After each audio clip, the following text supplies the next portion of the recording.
Hi hello friends നമസ്കാരം welcome back to my channel Sree's cooking world. ഇന്ന് ഞാൻ വന്നിരിക്കുന്നത് അടിപൊളി ടേസ്റ്റി ആയിട്ടുള്ള കുറച്ച് കഴിച്ചാൽ തന്നെ ആസ്വദിച്ചിരുന്ന വീണ്ടും വീണ്ടും കഴിച്ചു പോകുന്ന ഒരു കേക്കിൻ്റെ റെസിപ്പി ആയിട്ടാണ് നമ്മുടെ സ്ട്രോബെറി കേക്ക്. അപ്പോൾ വീഡിയോയിലേക്ക് പോകുന്നതിന് മുന്നേ ആദ്യമായിട്ടാണ് നിങ്ങൾ എൻ്റെ ചാനൽ കാണുന്നതെങ്കിൽ അല്ലെങ്കിൽ സബ്സ്ക്രൈബ് ചെയ്തിട്ടില്ല എന്നുണ്ടെങ്കിൽ ഒന്ന് സബ്സ്ക്രൈബ് ചെയ്തേക്കണേ. സബ്സ്ക്രൈബ് ചെയ്യുമ്പോൾ തൊട്ടടുത്തൊരു കുഞ്ഞ് ബെല്ലൈക്കൻ വരും, അതുകൂടി ഒന്ന് പ്രസ് ചെയ്ത് ഓൾ എന്നുള്ള ഓപ്ഷനിലും കൂടെ നാക്കി വെക്കുകയാണെങ്കിൽ ഞാനിടുന്ന എല്ലാ വീഡിയോസിൻ്റെ നോട്ടിഫിക്കേഷൻ നിങ്ങൾക്ക് കിട്ടുന്നതായിരിക്കും. എല്ലാ വീഡിയോസും നിങ്ങൾക്ക് മിസ് ചെയ്യാണ്ട് കാണാൻ സാധിക്കും. അപ്പോൾ നമുക്ക് വീഡിയോയിലേക്ക് പോകാം. ആദ്യം തന്നെ 8 ഇഞ്ചിൻ്റെ കേക്ക് ടിന് കുറച്ച് ഓയിൽ ബ്രഷ് ചെയ്ത് ബട്ടർ പേപ്പർ ഇട്ടൊന്ന് ഗ്രീസ് ചെയ്തെടുത്തിട്ടുണ്ട്. ഇനി ഇത് സൈഡിലോട്ട് മാറ്റി വയ്ക്കാം. ഇനി ഡ്രൈ ഇൻഗ്രീഡിയൻസ് അരിച്ചെടുക്കാൻ വേണ്ടിയിട്ട് ഡ്രൈ ആയിട്ടുള്ളൊരു ബൗളെടുത്ത് അതിലേക്ക് ഒരു അരിപ്പ് വെച്ച് കൊടുത്ത് 250 ml മെഷർമെൻറ്റ് കപ്പിൽ 1 കപ്പ് മൈദ, 1 teaspoon baking powder, 1/2 teaspoon baking soda, ഒരു പിഞ്ച് സാൾട്ട് ചേർത്ത് ഒന്ന് മിക്സ് ചെയ്ത് കൊടുത്തതിന് ശേഷം നമുക്കൊരു 3 തവണ അരിച്ചെടുക്കാം, അല്ലെങ്കിൽ ഒരു തവണ അരിച്ചതിന് ശേഷം നന്നായിട്ട് മിക്സ് ചെയ്ത് കൊടുക്കുക. ഇനി ഇത് സൈഡിലേക്ക് മാറ്റി വയ്ക്കാം. ഇനി ഡ്രൈ ആയിട്ടുള്ളതും നല്ല ക്ലീൻ ആയതുമായുള്ള ഒരു ബൗളിലേക്ക് നമുക്ക് 4 മുട്ട പൊട്ടിച്ചൊഴിച്ച് കൊടുക്കാം. 1 ടീസ്പൂൺ വാനില എസൻസും കൂടി ചേർത്ത് ഒന്ന് ബീറ്റ് ചെയ്തെടുക്കാം. ഇപ്പോൾ ഒന്ന് പതഞ്ഞ് വന്നിട്ടുണ്ട്. ഇനി ഇതിലേക്ക് 250 ml മെഷർമെൻറ്റ് കപ്പിൽ 1/4 കപ്പ് പൊടിച്ച പഞ്ചസാര, പൊടിച്ചതിന് ശേഷമാണ് 1/4 കപ്പ് എടുത്തിരിക്കുന്നത്, അത് കുറച്ചായിട്ട് ചേർത്ത് നന്നായിട്ടൊന്ന് ബീറ്റ് ചെയ്തെടുക്കാം.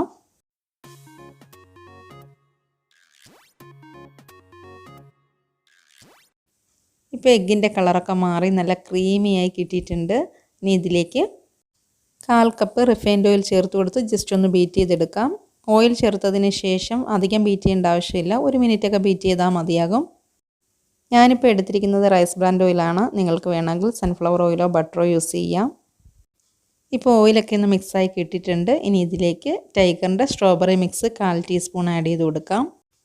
ഒന്ന് മിക്സ് ചെയ്ത് കൊടുത്തതിന് ശേഷം മലാസിൻ്റെ സ്ട്രോബെറിയുടെ ക്രഷ് 1/4 കപ്പ് എടുത്തിട്ടുണ്ട്. ഇതും അരിച്ച് വെച്ചിരിക്കുന്ന ഡ്രൈ ഇൻഗ്രീഡിയൻസും കൂടെ കുറച്ചായിട്ട് ചേർത്ത് ഒന്ന് ഫോൾഡ് ചെയ്തെടുക്കണം. അങ്ങനെ ഓൾട്ടർനേറ്റ് ആയിട്ട് തന്നെ മൊത്തം ഫോൾഡ് ചെയ്തെടുക്കുക.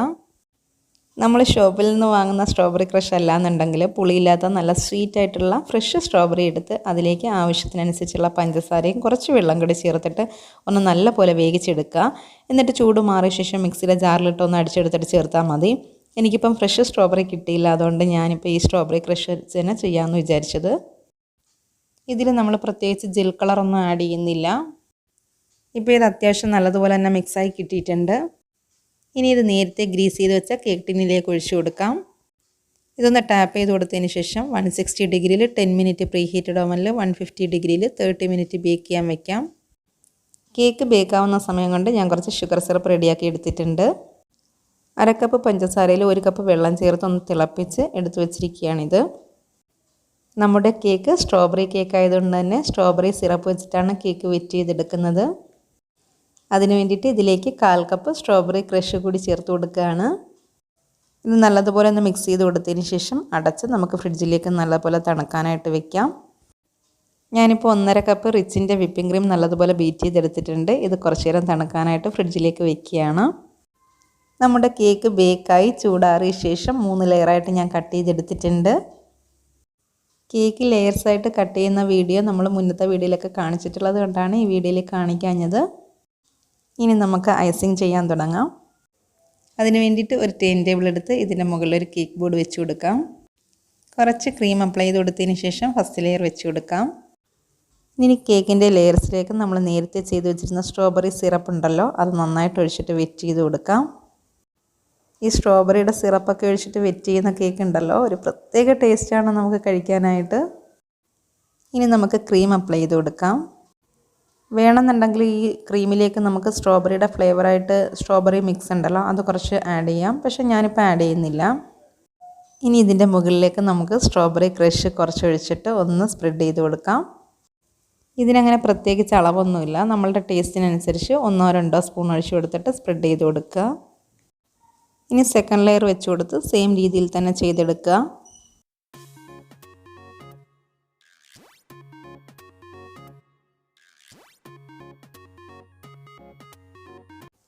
ഇപ്പം നമ്മുടെ കേക്കിൻ്റെ 3 ലെയർ ഞാൻ വെച്ച് കൊടുത്തിട്ടുണ്ട്.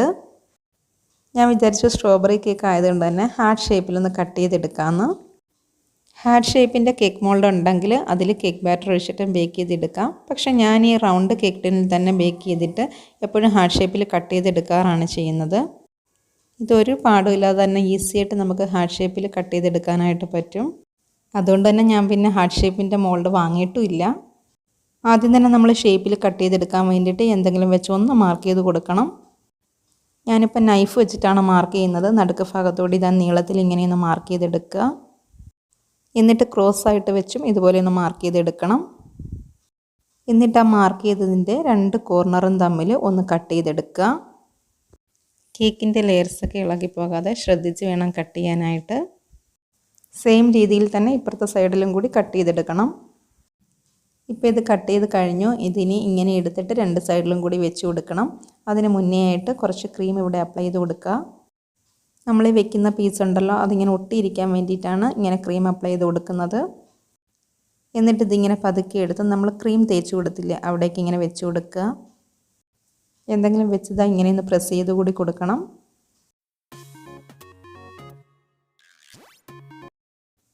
ഇനി നമ്മൾ സെയിം രീതിയിൽ തന്നെ ഇപ്പുറത്തെ സൈഡ് കൂടി വെച്ച് കൊടുക്കുക. ഇപ്പോൾ അത്യാവശ്യം ഷേപ്പിൽ വന്നിട്ടുണ്ട്. എങ്കിലും കുറച്ചും കൂടി ഒന്ന് ഷേപ്പ് വരാൻ വേണ്ടിയിട്ട് ഇതാ ഇവിടെ കുറച്ചൊന്ന് കട്ട് ചെയ്ത് മാറ്റുകയാണ്. ഒരുപാടൊന്നും വേണ്ട, വളരെ കുറച്ച് കട്ട് ചെയ്ത് മാറ്റിയാൽ മതി.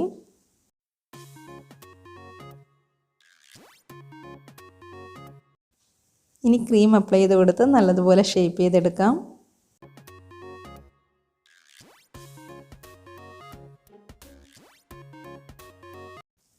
എഡ്ജസ് ഇങ്ങനെ ഷാർപ്പാവാണ്ട് നമ്മൾ മറ്റൊരു ഷേപ്പിലാണ് ചെയ്യുന്നത്.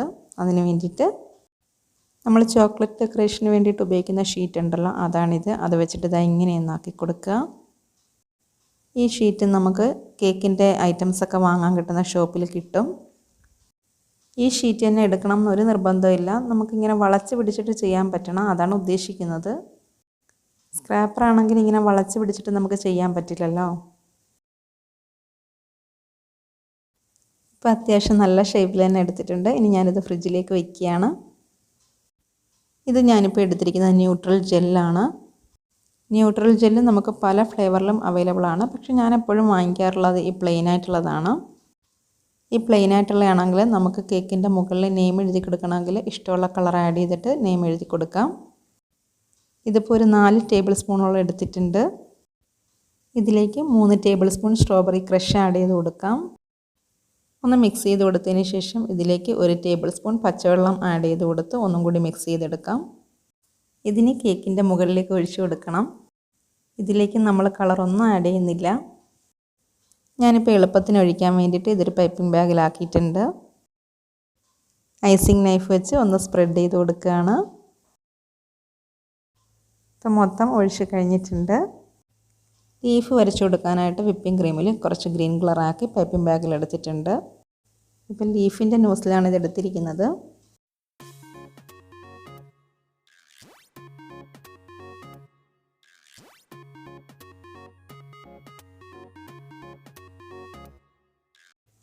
അങ്ങനെ നമ്മൾ കുറച്ച് ലീവ്സ് വരച്ച് കൊടുത്തിട്ടുണ്ട്.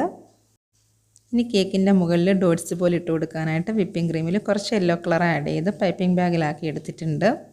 നോസിലിൻ്റെ ആവശ്യമൊന്നുമില്ല. പൈപ്പിംഗ് ബാഗിൻ്റെ അറ്റം ചെറുതായിട്ടൊന്ന് കട്ട് ചെയ്ത് കൊടുത്താൽ മാത്രം മതിയാകും. ഇനി അവിടെ ഇവിടെയൊക്കെ ആയിട്ട് കുറച്ച് ഡോട്ട്സ് ഇട്ട് കൊടുക്കുകയാണ്.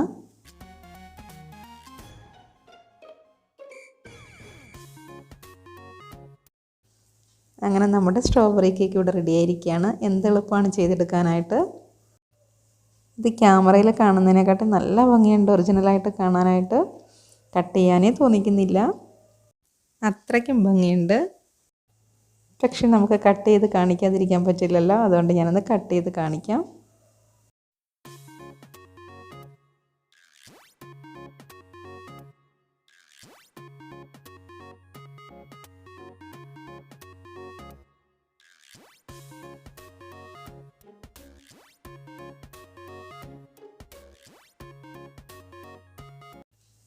ലെയർസൊക്കെ നല്ല അടിപൊളിയായിട്ട് തന്നെ വന്നിട്ടുണ്ട്.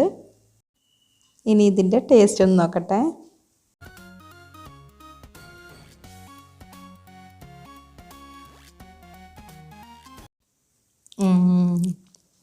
അടിപൊളി, അപ്പാര ടേസ്റ്റ് ആയിട്ടുണ്ട്.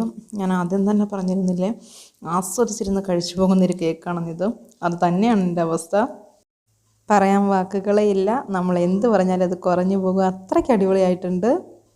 നിങ്ങൾ ഉറപ്പായിട്ടും ഇത് ട്രൈ ചെയ്ത് നോക്കുക. ഫീഡ്ബാക്ക് എന്നെ അറിയിക്കുക. ഈ വീഡിയോ ഇഷ്ടമായിട്ടുണ്ടെങ്കിൽ നിങ്ങൾ ലൈക്ക് ചെയ്യുക. നിങ്ങളുടെ ഫ്രണ്ട്സിനൊക്കെ ഒന്ന് ഷെയർ ചെയ്ത് കൊടുക്കുക. കമൻറ്റ് ചെയ്യുക. സബ്സ്ക്രൈബ് ചെയ്തിട്ടില്ലാത്തവരാണെങ്കിൽ സബ്സ്ക്രൈബ് ചെയ്യുക. അടുത്ത് തന്നെ ഞാൻ അടിപൊളി ഒരു റെസിപ്പി ആയിട്ട് വരുന്നവരേക്കും ഗുഡ് ബൈ.